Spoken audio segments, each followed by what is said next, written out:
그런데 오늘 우리가 믿는 예수님은 사망의 권세를 이기고 부활했었기 때문에 이거 예수 믿는 우리들만의 최고의 영광이요 기쁨이요 축복인 것입니다. 할렐루야. 그래서 성경에 보면 사망의 권세를 이기고 부활하신 주님, 예수님이 사망의 권세를 이기고 부활하셔가지고 제자들에게 나타나셔서 처음 하신 말씀이 너희에게 평강이 있을지어다 라는 말씀을 하셨어요. 누가복음 24장 36절에 보면은 이 말을 할 때 예수께서 친히 그들 가운데 서서 이르시되 너희에게 평강이 있을지어다. 그 말을 하는 거예요. 여러분, 평강을 가져야 됩니다. 물질보다도 무엇보다도 가장 중요한 것은 하나님이 주시는 그 평강, 그게 중요한 거예요. 그런데 예수님의 말씀을 듣고 나서 제자들은 무서워했습니다. 왜? 예수님을 영으로 봤어요. 어이구, 영이 왔다. 왜냐하면 십자가에서 돌아가신 것이 너무 확실하고 무덤에 장례 들어간 걸 너무 확실하니까 예수님이 나타나니까 아이고 이거 영이 왔나 보다 생각을 하고 두려워했었습니다. 그러니 예수님이 말씀하시기를 어찌하여 두려워하며 어찌하여 마음에 의심이 일어나느냐 그렇게 말씀하셨어요. 두려움과 의심은 왜 일어납니까? 하나님의 말씀을 믿지 못할 때에 두려움과 의심이 일어나는 거예요. 그런데 성경에 보면은 예수님은 동정녀 마리아에게서 태어나셨고 처녀가 잉태하여 아들을 낳아서 낳았다 하는 말씀, 자기 백성을 구원하러 오셨고 그분이 이사야 선지자가 말한 대로 고난을 당하고 십자가 지고 다 이루시고 그랬단 말이에요. 그런데 부활하셨어요. 다 성경에 기록된 대로 다 이루어졌습니다.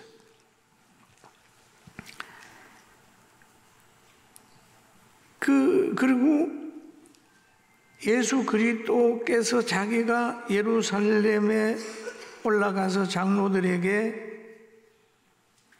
장로들과 대제사장과 서기관들에게 많은 고난을 받고 죽임을 당하고 3일에 살아나야 할 것을 제자들에게 말했어요. 죽임을 당하고 제3일에 살아나리라 하시니 제자들이 근심했어요. 예수님이 그런 말씀을 하셨는데도 제자들은 안 믿었단 말이에요. 의심하는. 그러니 예수님이 그들을 보고 왜 믿음이 없냐? 그렇게 말씀을 하시면서 누가복음 24장 39절에 보면 내 손과 발을 보고 계시오. 손과 발이 어땠습니까? 못자국이 있는 거예요. 손과 발을 보이면서 나 이렇게 못 박혔어. 손과 발을 보여줬습니다. 그러면서 나인 줄 알라. 예수님인 줄 알라 그 말이죠. 그러면서 또 하신 말씀이 나를 만져보라. 영은 살과 뼈가 없으되 너희 보는 바와 같이 나는 있느니라. 그럼 부활하신 예수님은 보실 수 있도록 우리가 볼 수 있도록 만질 수 있도록 그렇게 육체적으로 완전하게 부활하셨어요. 내 손과 발을 보고 나인 줄 알라. 그리고 나를 만져보라.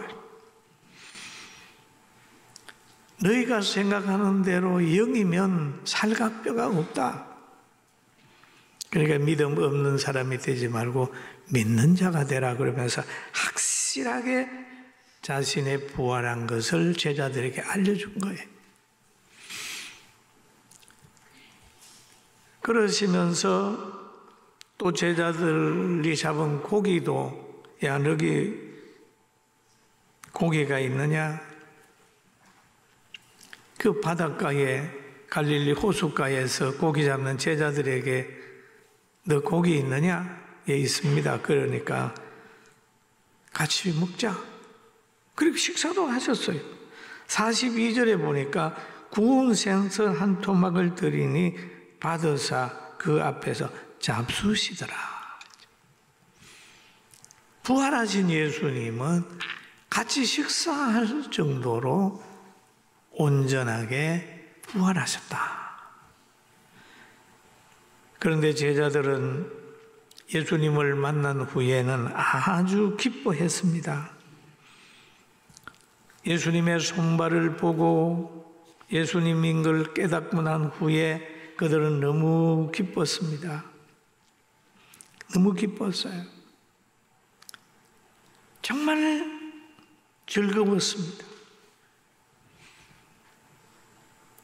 여러분, 우리 신앙생활을 하면서 제일 먼저 신앙생활을 하면서 가져야 될 마음이 기쁨입니다. 평안과 기쁨. 따라합시다. 평안과 기쁨을 가지자. 그럽니다. 그런데 예수님이 부활하는 현장에 찾아간 여인들은 천사를 만나고 부활하신 예수님이 부활하신 걸 알고 기뻐했습니다. 그런데 거기에 이 대제사장과 악인들이 파송한 군인들은 예수님 부활하는 것을 이제 지키는 거예요. 누가 도둑질 해갈까봐 돌에 임봉하고 그 무덤을 지키고 있었어요. 그러는데 예수님 부활할 때에 변화가 왔습니다. 마태복음 28장에 보니까 큰 지진이 나며 주의 천사가 하늘로부터 내려와 돌을 굴려 그 위에 앉았는데 그 현상이 번개같고 그 옷은 눈같이 희건을 지키던 자들이 그를 무서워하여 떨며 죽은 사람과 같이 되었더라. 죽은 사람같이 되었더라. 그런데 그 여인들은 아주 기뻐했습니다. 여러분, 우리가 오늘 예배드리고 기뻐하는 것은 바로 부활을 기뻐하는 사람의 반열에 서 있다는 걸 알고 하나님께 영광 돌리게 되길 주의 이름으로 축원합니다. 하나님을 믿지 않는 사람들, 무신론자들, 공산주의자들은 예수 믿는 사람들을 막 핍박하고 굉장히 죽이려고 하는 거죠. 심지어 죽입니다. 그런데 여기에서 생명의 역사가 일어나니까 이들은 죽은 사람과 같이 되었어요. 그런데 하나님께서는 이들을 뭘 했느냐 하면 부활의 증인이 되게 했습니다. 이들이 그 광경을 보고 난 후에 졸도를 하고 난 후에 다시 대제사장들에게 가서 말합니다. 제사장이여, 우리가 파수를 보는 중에 새벽에 이런 일이 일어났습니다. 지진이 일어나고 천사가 내려와서 돌 무덤을 열고 그분이 부활했습니다. 그렇게 얘기하는 거예요. 그러니까 박해하는 그들도 군병들을 통하여 예수님의 부활을 알게 되는 거죠. 그리고 예수님의 제자들은 여인들을 통하여 부활의 소식을 알았다면 그 제사장들은 그 군병들을 통하여 부활한 사실을 알게 된 겁니다. 여러분, 세상에 비밀이 없어요. 악한 사람이 막 무슨 일을 할 때 보면 그게 숨겨질 것 같은데 역사 속에는 다 드러납니다. 그 중에 누구라도 기록한 사람이 있어요. 그 예수님, 그러니까 이 대제사장들, 예수님을 죽인 자들이 또 한 번의 잘못을 범하는 겁니다. 군병들에게 말하는 거죠. 야, 돈 줄게, 입 닫아. 군병들에게 돈을 주면서 이렇게 말해라.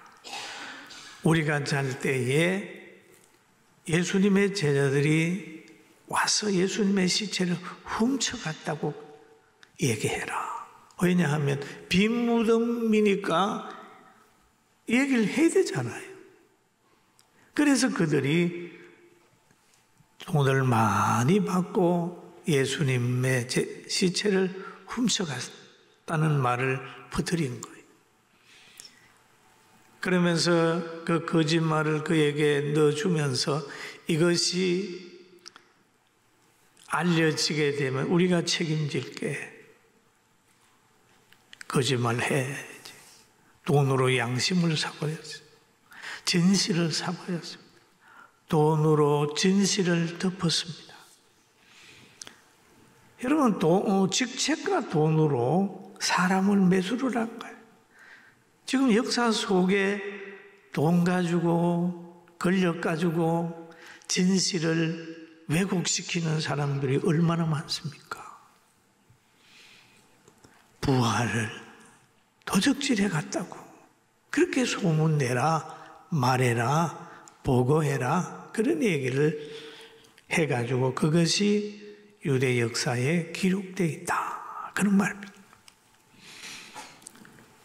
같이 쓸 날이 그렇게 많지 않으니까 가장 행복하고 가장 행복한 것은 약점을 수용하는 거죠. 부족한 것을 수용하는 거예요. 내하고 안 맞는 걸 사양으로 맞춰가는 거죠. 예수님을 믿다가 보면 예수님은 자기에게 맞추라 소리를 안 했어요. 제자들이 졸면 자도 야, 일어나 함께 가자.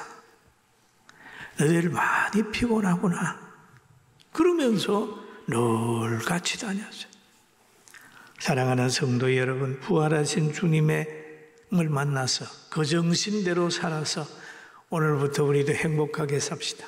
아멘. 아멘. 지금 여러분, 우리가 사는 대한민국 과거에 기독교가 140년 동안 많은 성장을 했는데 이제는 성장한 것을 지켜야 될 때가 되죠.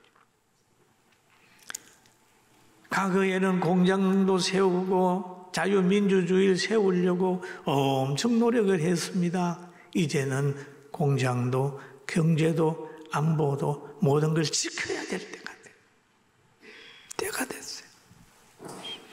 믿음으로 잘 지켜나가고 고도의 분별력을 가지게 되기를 주의 이름으로 축원합니다.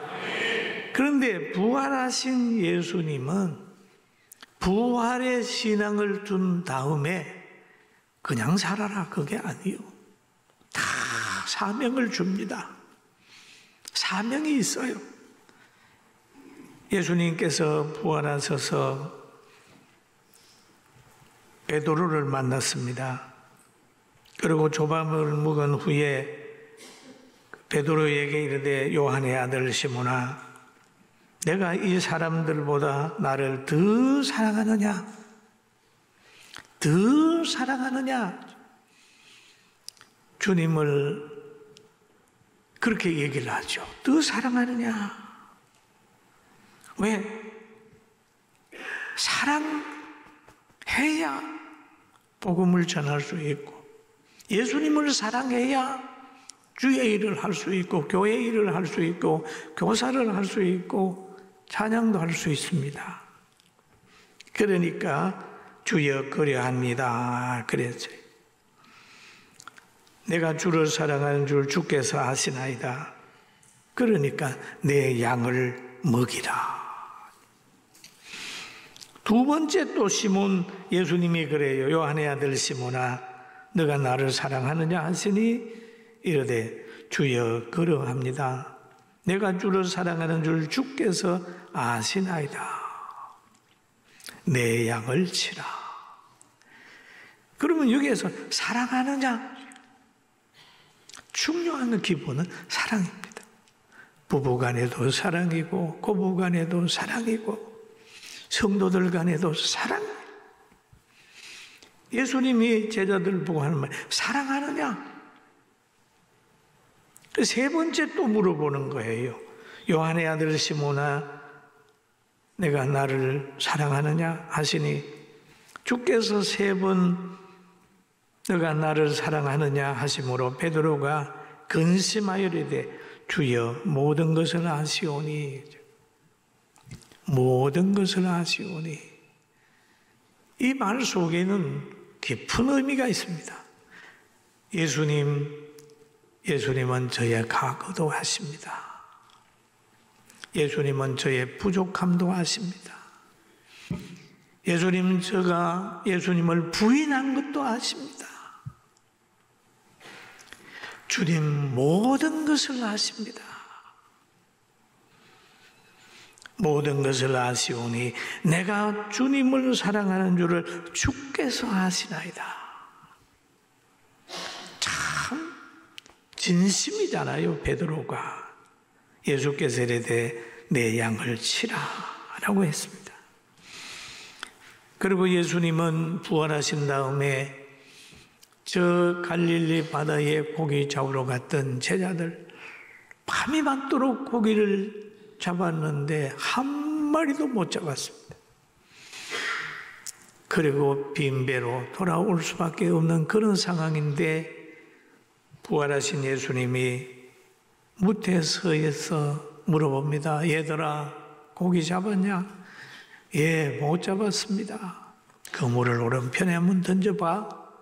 던졌더니 그냥 그물에 가득 고기가 꽉 찼습니다. 그래서 하도 고기가 많이 들어서 그걸 세어봤는데 153마리. 성경에 보면 153, 153마리가 잡혔다. 그래서 요즘에 보면 볼펜에도 153이 있고 식당 이름도 153이 있고 그것은 여기에서 얻은 겁니다. 153. 예수님은 늘 부족한 걸 채워주는, 그리고 사랑을 하긴 한 후에 사명을 주는 거예요. 너희는 가서 내 양을 먹이라, 내 양을 치라 그랬습니다. 그런데 부활하신 모든 사람들도요, 환난에 노출될 수 있습니다. 교회라고 해서 여러분 나라가 어려우면 안 어려울 수 있어요. 다 같은 운명의 공동체. 그런데 우리가 세상 사람하고 다른 게 하나가 있습니다. 노아와 홍수가 그렇게 일어났지만은 노아는 하나님이 챙겨주셨어요. 소돔성이 그렇게 멸망을 받았지만은 기도하는 아브라함의 조카는 하나님이 챙겨주셨습니다. 다윗은 그런 고백을 했어요. 양을 치다가 많은 어려움이 왔어요. 곰이 오고 사자가 왔어요. 그럴 때 그의 대표적인 시 가운데 그런 말이 있습니다. 내가 사망의 음침한 골짜기로 다닐지라도 해를 두려워하지 않은 것은 주께서 나와 함께 하심이라 주의 지팡이와 막대기가 안위하시나이다 라고 했습니다. 사망의 음침한 골짜기. 사랑하는 성도 여러분, 시대의 사망의 음침한 골짜기가 음습에 온다 할지라도 하나님의 책망과 보호가 함께하는 줄 알고 믿음을 온전히 가지게 되길 주의 이름으로 축원합니다. 축원합니다. 두려워하지 맙시다. 두려워하면 안 돼. 사망의 음침한 골짜기, 얼마나 두려운 골짜기입니다. 그래도 주의 손이 우리와 함께한다.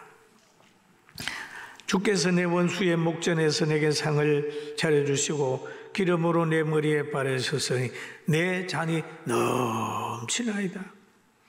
내 평생의 선하심과 인자하심이 반드시 나를 따르려니 내가 여호와의 집에 영원히 살리로다. 여기 보면 영원히 살리로다. 여러분, 우리의 육체는 영원히 살 곳이 없습니다. 검은 머리 하얗게 살구고 피면 언젠가는 우리는 떠나야 됩니다. 그러나 우리는 그런 노년에도 좌절하지 않는 이유가 하나 있습니다. 그게 뭐냐 하면 계시록 21장에 보면은 천국 새 예루살렘이 우리가 갈 곳이 눈물 없고 한숨 없고 고통 없는 그곳으로 인도하기 때문에 예수 믿는 우리들은 믿음을 가지고 소망 가운데 부활의 주님 모시고 열심히 사는 겁니다. 할렐루야. 우리는 이런 큰 복을 받았으니까 두려워하지 말고 천국 바라보면서 열정적으로 신앙생활 잘하게 되기를 주의 이름으로 축원합니다.